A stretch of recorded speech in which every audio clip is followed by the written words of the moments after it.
Buenas tardes. En la Universidad Autónoma de Baja California Sur le da la más cordial bienvenida a la presentación editorial del libro El fantasma del Hotel Alsace de Vicente Quirarte, que forma parte del marco de actividades de la Feria Universitaria del Libro WAF 2020, edición en línea.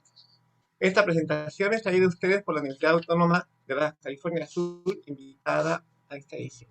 Bueno, esta edición de la feria está dedicada a Oscar Wilde y a mí me parece que no podíamos tener una elección mejor para presentar aquí que la presencia que nos honra del doctor Vicente Quirarte, que, que escribió en el año 2000 y pusieron en escena junto con Eduardo Ruz Aviñón una obra dedicada a los últimos momentos de la vida de Oscar Wilde.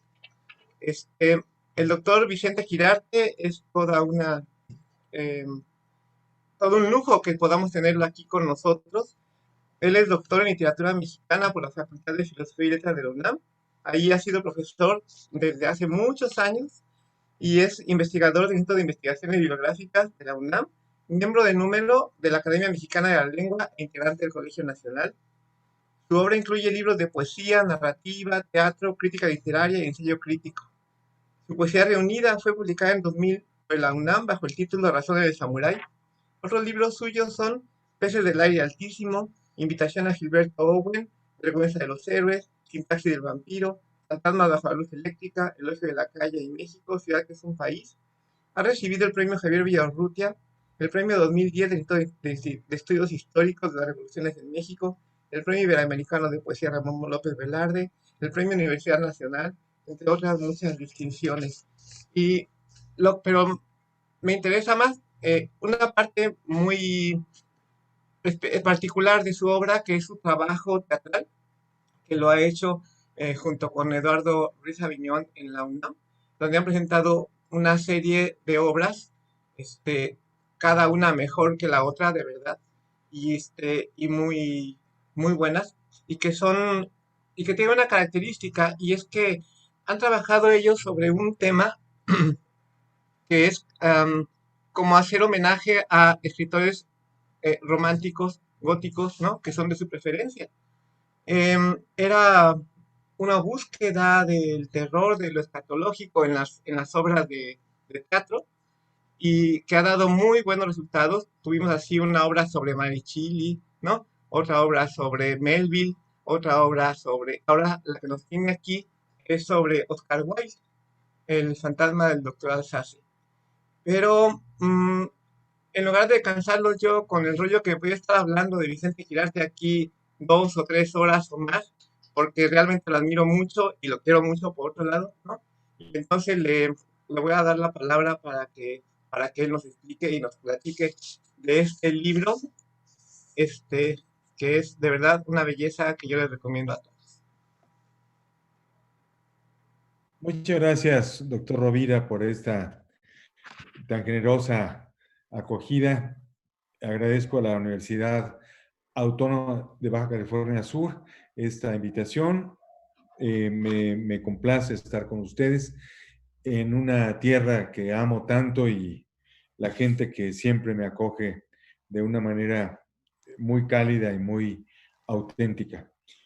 Cuando el señor rector Dante Salgado me dijo que la feria iba a estar dedicada a Oscar Wilde, pensé que era una oportunidad para hablar del libro que nos congrega, el libro resultado de la obra de teatro que lleva por título, como la obra misma, como bien lo dijiste, querido Gabriel, El fantasma del Hotel Alsace.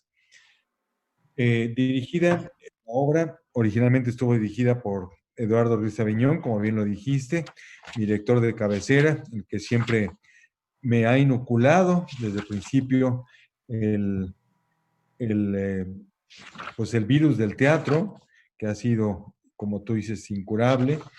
Eh, y esta obra eh, fue, tuvo su origen el año 2000, cuando Wilde cumplía 100 años de entrar en la inmortalidad.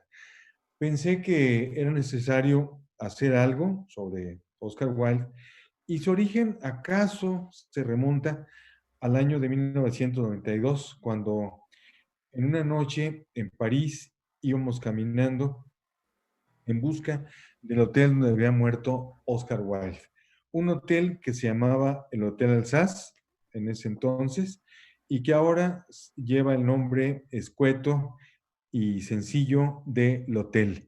Un hotel que en ese entonces pues era de un mal gusto impresionante, muy bien arreglado, pero muy rancheramente arreglado. Ahora ya es un hotel de lujo, muy bien ambientado, y sus precios son prohibitivos. Incluso se alquila la habitación que supuestamente era de Oscar Wilde, lo cual es una verdadera mentira porque el hotel Alsace en ese entonces era de quinta porque de sexta no había.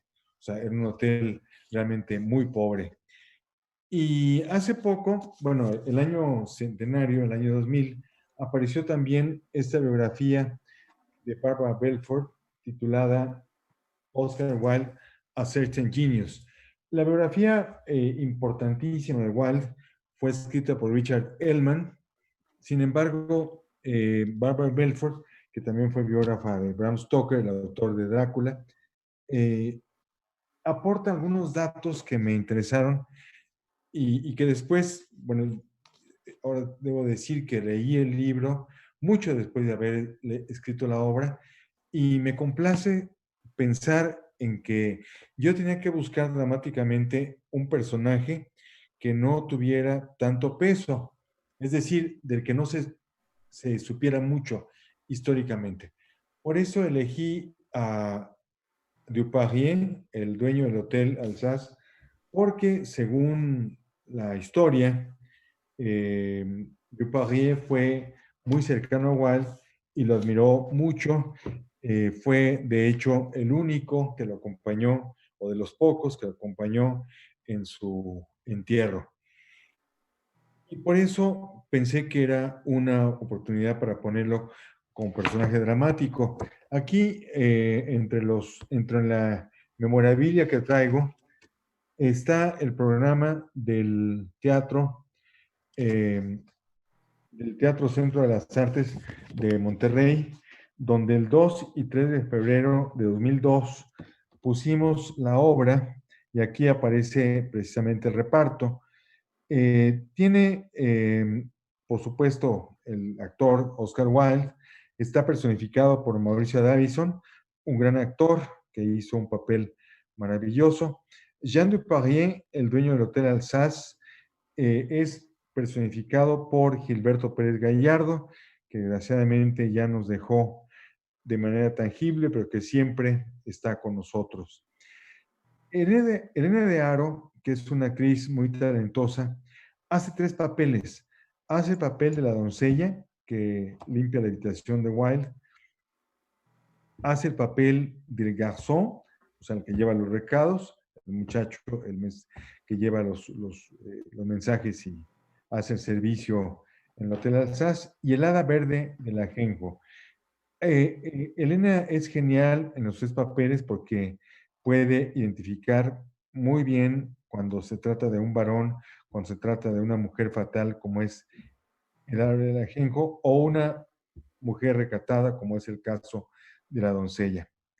Finalmente aparece como personaje Bram Stoker, personificado por Juan Ignacio Aranda, hijo de Ignacio López Tarso, que usa incluso el apellido Aranda para no utilizar el apellido López que le corresponde, para establecer esta diferencia con el padre, aunque no hay ninguna rivalidad, al contrario, ellos trabajan juntos, como ahora lo han hecho recientemente en El artista figura, una obra basada en Don Quijote y que lo van a seguir haciendo mucho tiempo después. De hecho, Gabriel, quiero decirte que hace poco, tanto Juan Ignacio Aranda como su padre, Ignacio López Tarso, hicieron una lectura en atril de la obra de teatro Melville en Mazatlán, y ahora la Ah, van a qué repetir bien.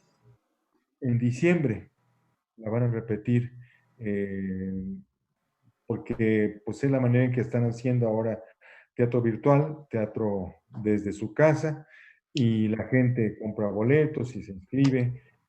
Eso se va a hacer ahora, se va a repetir la lectura. Y debo decir que a mí me asombra los dos actores, porque Ignacio López Tarso, a los 95 años de edad, sigue memorizando, haciendo el papel con una pasión y con una entrega realmente envidiable. Lo mismo hace Juan Ignacio, de tal manera que como la voz es muy parecida, queda muy bien porque la obra Melville en Mazatlán, como bien sabes, querido Gabriel, se trata de un diálogo entre el Melville maduro, el Melville desencantado, que ha escrito Moby Dick y que se siente pues desencantado de todo lo que ha hecho, y el joven Melville que llega a Nueva York después de recorrer el mundo sin haber escrito nada. Entonces hay un diálogo entre los dos, de tal manera que queda impecable, perfecto, la lectura que hacen Ignacio López Tarso y su hijo Juan Ignacio Aranda. La escenografía, en este caso, en el caso de la obra de teatro, estuvo a cargo de la actriz y escenógrafa Flavia Evia. Ella logró, con una gran economía de medios, hacer una escenografía donde la cama era al mismo tiempo, los barrotes de la cama son simultáneamente la cárcel de Reading, donde estuvo preso Oscar Wilde, y da la idea, precisamente la cama, al moverse, de esta atmósfera onírica donde Wilde está experimentando la realidad y la fantasía al mismo tiempo.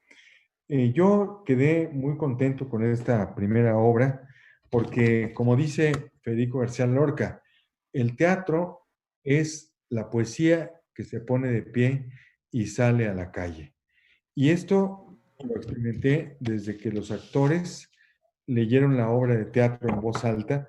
Para mí fue una experiencia inolvidable, porque sentí que lo que escribía tenía sangre, tenía carne, y aprendí además mucho de ellos, porque yo no soy dramaturgo, de tal manera que mi maestro es el director de teatro, Eduardo Vistaviñón, y los actores me enseñaron muchas cosas, sobre todo cuando Gilberto Pérez Gallardo me decía, yo no sé qué hacer con este diálogo, así no habla la gente.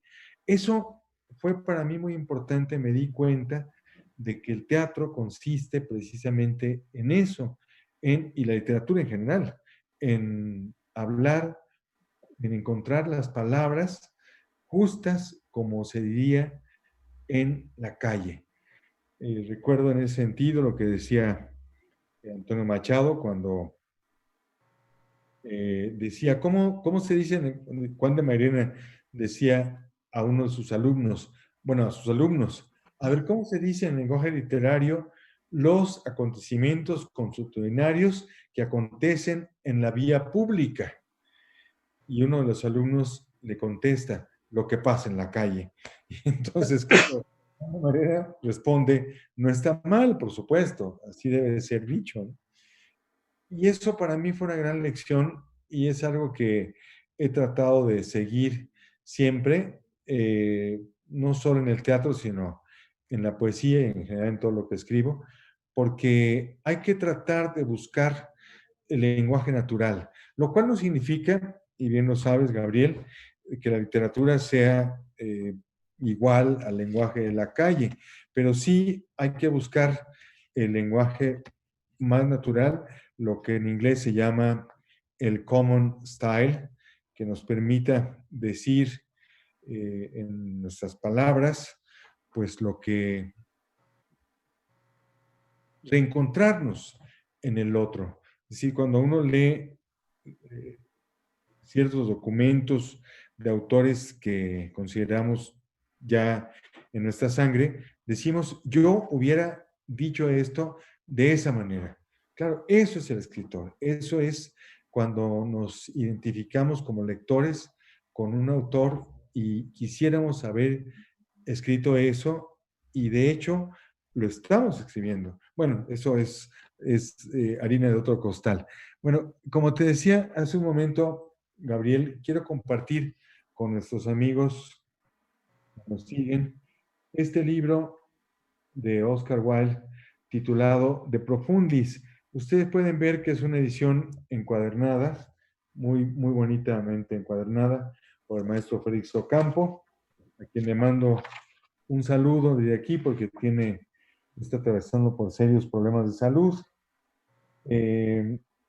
Y este libro tiene su origen en el hecho de que, aparte de ser una espléndida traducción de José Emilio Pacheco, el ejemplar me fue prestado por mi amigo inolvidable Eusebio Rubalcaba. Eusebio me prestó su ejemplar. Los libros no deben prestarse, hay que regalarlos o expropiarlos, pero nunca prestarlos, porque tonto es el que lo presta y más tonto el que lo devuelve. Eusebio me prestó su libro, casi destrozado, y entonces yo decidí fotocopiar el ejemplar que él me entregó y encuadernar los dos.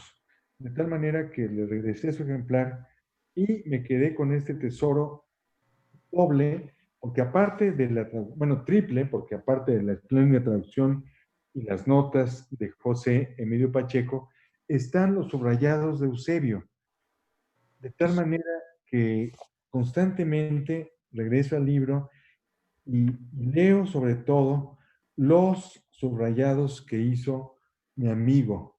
Entonces, es una forma de platicar con él, de entender lo que lo obsesionaba. Incluso hay partes donde el subrayado es más fuerte, más vigoroso, de tal manera que los subrayados indican pues una posesión del libro y una lectura apasionada del mismo.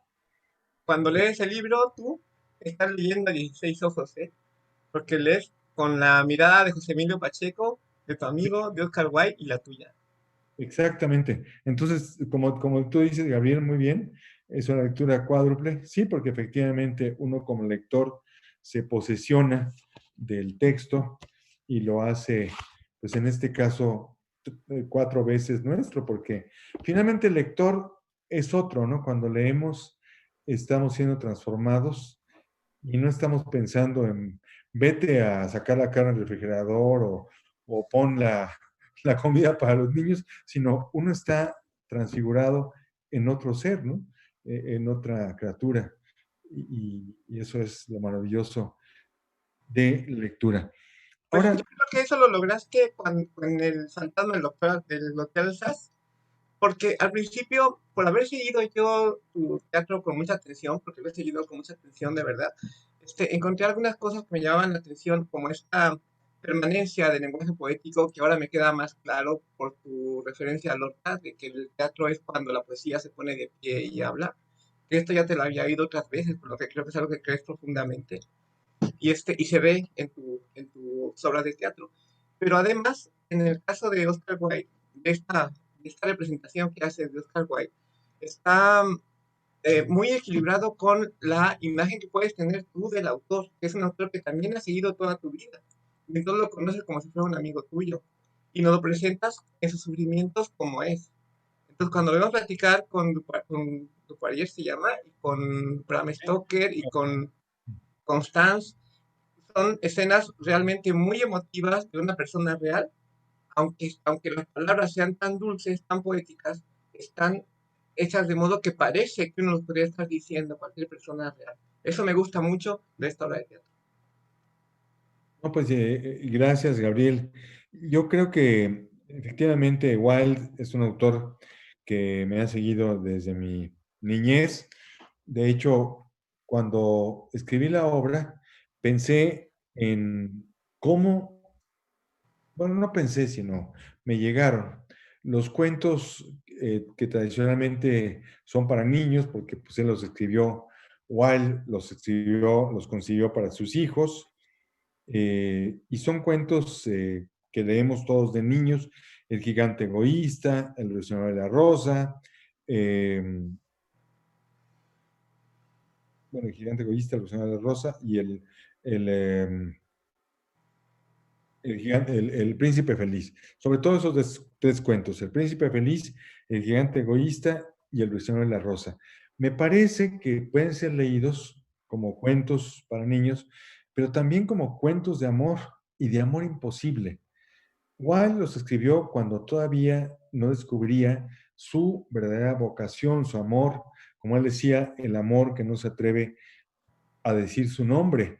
Hubo un tiempo en que Wilde estuvo casado y enamoradísimo de su esposa, de Constance, incluso tuvo dos hijos con ella y para ellos escribió esos cuentos que ahora consideramos infantiles. Entonces yo decidí meterlos en la obra y Wilde platica sobre esas historias con Duparrier y Duparrier le dice, quiero que me vuelva a contar esos cuentos. Dice, ¿para qué los quiere oír si ya lo leyó, ya los oyó? Pero no importa, yo quiero oírlos de su voz. Entonces me di cuenta de que lo que une a esas historias es el amor imposible. Un, una golondrina que se enamora de un jacinto y finalmente se queda auxiliando y muriendo con el príncipe feliz.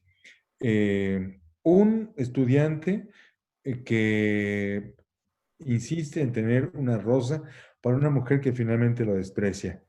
Y un gigante egoísta que se enamora, bueno, que descubre el amor divino a través de la figura del niño Jesús.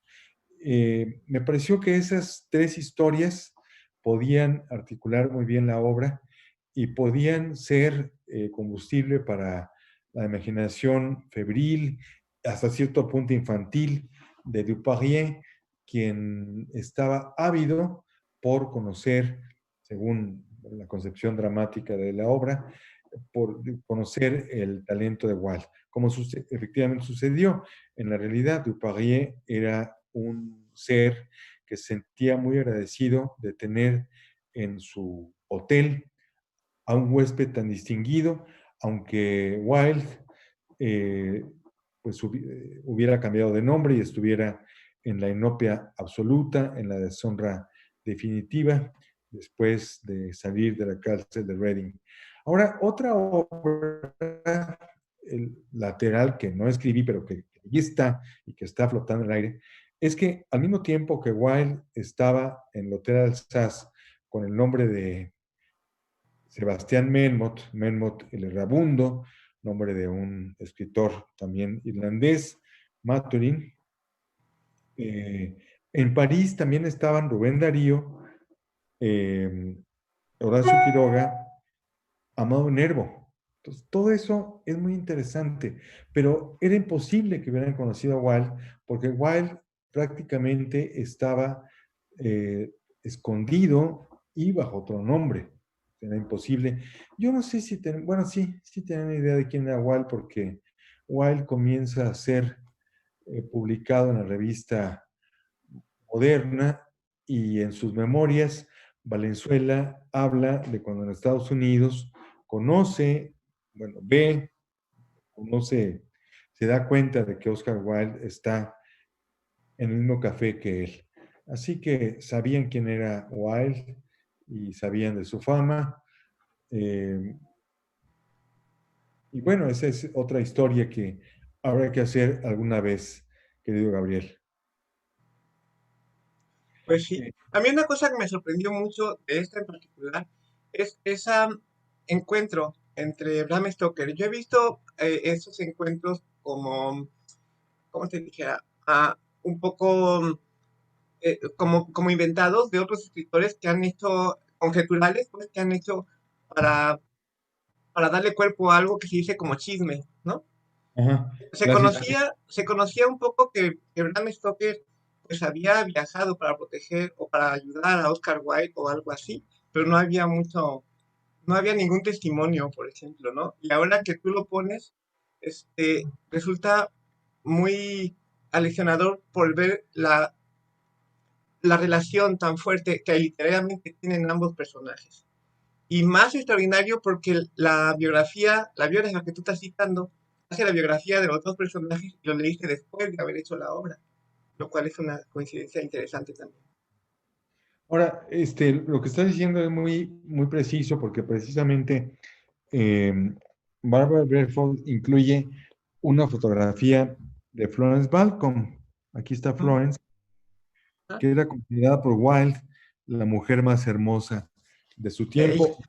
Como él decía, es el rostro más hermoso que he visto. Y Florence Balcom, bueno, era cortejada al mismo tiempo por Bram Stoker, el autor de Drácula, y por Oscar Wilde. Ambos eran estudiantes en Trinity College de ujú. Dublín. Y finalmente Florence Balcom se decidió por Oscar Wilde, no, perdón, por Bram Stoker, porque le pareció que era el que iba a tener más triunfos literarios. Desgraciadamente no fue una relación feliz. Mi amigo Roberto Coria se ha encargado de explorar este territorio en una obra de teatro titulada El hombre que escribió Drácula, donde analiza, entre otras cosas, la relación pues desdichada que tuvieron Bram Stoker y su esposa Florence Balcom, quien era una mujer vanidosa, superficial, un poco como la Lucy de la obra de Bram Stoker, Drácula.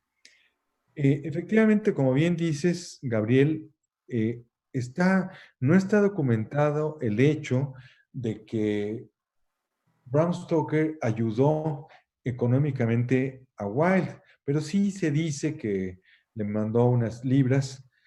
En este caso, quise poner a Bram Stoker en la obra y ponerlo como un personaje actuante y como un personaje que le avisa que va a morir y que al mismo tiempo va a ser inmortal, porque pues Wilde, seguimos hablando de él y con él, y esto es muy importante, querido Gabriel, después de 100 años más de 100 años de entrada en la mortalidad, seguimos hablando de él. También, aparte de la presencia de Stoker, me pareció necesario incluir frases del propio Wilde, para lo cual acudí al libro de Alvin Redman, que también aquí tengo, que se llama Mm. Wit and Humor of Oscar Wilde, que incluye frases de comedias suyas, pero también frases dichas en la conversación y que fueron rescatadas por sus amigos, o frases aparecidas en cartas. Y varias de esas frases aparecen en una obra que es profundamente dramática, profundamente triste, pero que también tenía que tener ese ingenio que caracterizó a Wilde hasta sus últimos momentos. Por ejemplo, cuando dijo su frase maravillosa a punto de morir, cuando dijo, este tapiz es horrible, el tapiz de su habitación, ¿no? O se va él o me voy yo. O sea, también cuando decía, por recuperar mi juventud, haría lo que fuera, menos levantarme temprano, hacer ejercicio y ser un ciudadano útil a la sociedad. Pues sí, o sea, esas frases maravillosas de Wilde, o cuando decía, cuando lleva el desayuno, eh, que él dice, nadie es ingenioso a la hora del desayuno. O sea, eso, hay frases de Wilde que son maravillosas y que se quedan para siempre y que las repetimos constantemente, ¿no? Muy bien. Pues lo que queda es invitarlos a que consigan este libro, que lo lean, que si ven la obra de teatro montada en algún lado no se la vayan a perder, porque de verdad vale la pena. De hecho, desde hace tiempo estamos esperando constantemente las novedades. Ya debo decir que esta es una obra que se estrenó en el 2000, pero Vicente lleva ya una larga trayectoria en teatro y La es, obra se publicó bueno, la obra se estrenó en 2000, pero el libro es de 2001. ok. Apareció en la carpa de la UNAM. Ujú. El libro de 2001 de la UNAM. Ujú. Bueno, pues ya saben, y para que lo consigan, es algo que vale la pena tener y que se lo recomiendo mucho personalmente. No sé si quieras agregar alguna otra cosa más. Bueno, quiero agradecer, por supuesto, a mi UNAM la posibilidad de haber montado esta obra y la idea de haber publicado el libro resultante. Y esto fue, bueno, en primer lugar la dirección fue de Eduardo de Sabiñón, como bien lo dijiste, y Ignacio Solares, que entonces era coordinador de difusión cultural y director de Teatro UNAM, también, bueno, después fue antes, y Antonio Crestani, quien lo produjo y editó este libro en la UNAM. Y me pareció muy importante que apareciera en UNAM porque la UNAM, al igual que la Universidad Autónoma de Baja California, al igual que todos los centros de estudio, pues quieren ser instituciones que apoyan la libertad de pensamiento. Y eso precisamente es lo que Wilde luchó toda su vida y es lo que los movimientos pues de liberación sexual en este nuevo tiempo están luchando por conquistar sus derechos. Wilde, en ese sentido, uno piensa en su tumba, en su monumento funerario en el cementerio de Père Lachaise, incluso en fecha reciente ha tenido que ser cubierto porque estaba lleno de besos, besos que le daba a todo el mundo, porque por supuesto es un autor que es un defensor del libre pensamiento, que todo el tiempo defendió ese amor que no puede decir su nombre. Y eso es un homenaje que quise hacerle en esta obra. Bien, nos están preguntando a alguien aquí dónde podríamos ver la obra. Nos acaban de decir pues que el libro está publicado por el Fondo Editorial de la UNAM, ¿verdad? Donde ustedes lo pueden buscar. Hay una filmación extraordinaria que hizo TV UNAM. No sé si se consiga en YouTube. Busquen en YouTube El Fantasma del Hotel Alsace.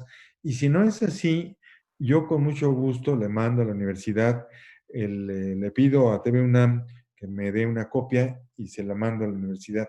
Porque realmente hicieron un trabajo formidable. Es una filmación con 3 cámaras y lograron una muy buena toma de la obra, ¿no? Yo creo que inclusive me atrevo a decir que yo no soy partidario del teatro en pantalla, pero sí pienso que lo hizo muy bien TV UNAM, ¿no? Realmente se ve las características y los acercamientos a la obra. Sí, en el acervo de la UNAM encontramos algunos registros firmados de cosas de tu teatro montados y el trabajo que has hecho con Eduardo Ruiz Aviñón. Yo de ahí pude descargar algunos audios, por ejemplo, del Prometeo. de, mm, También me acuerdo sí, hay En varias radio, obras. sí, en radioteatro sí, él ha hecho muchos radioteatros, pero si quieren ver la obra de Fantasma de Hotel Alsace, hay que entrar a YouTube. Y si Ah, no, tienen, yo con mucho gusto conseguiré una copia y la mandaré a la Universidad Autónoma de Baja California Sur. sí, yo mismo la voy a buscar y la voy a subir a mi Facebook. Muy bien, Gabriel, muchas Sí, gracias. gracias. No, pues gracias a ti y gracias a todos ustedes por escucharnos hoy y por vernos a través de Radio WAPS. Este, hemos llegado, pues, me parece, al fin de nuestra presentación. Agradecemos a Vicente Girarte por su participación y los invitamos a seguir de cerca las actividades que puede ofrecer la Feria Universitaria del Libro WAC 2020, que se llevará a cabo a través de su modalidad online del 3 al 17 de octubre. Por favor, no se lo pierdan. No, pues muchas gracias, Gabriel. Muchas gracias a todos. Es un gusto muy grande y un honor estar aquí platicando contigo. El gusto es para mí. Un abrazo grande a Realmente. todos. Muchas gracias, Gabriel. Un abrazo a todos. Adiós. Que les vaya muy bien. Muchas gracias Jesús, Juan, Aleida por esta oportunidad. La ayuda técnica, muchas gracias. Aleida Jesús. Igual, repito mis agradecimientos, los que dijo el doctor Rovira. Gracias a todos. Adiós.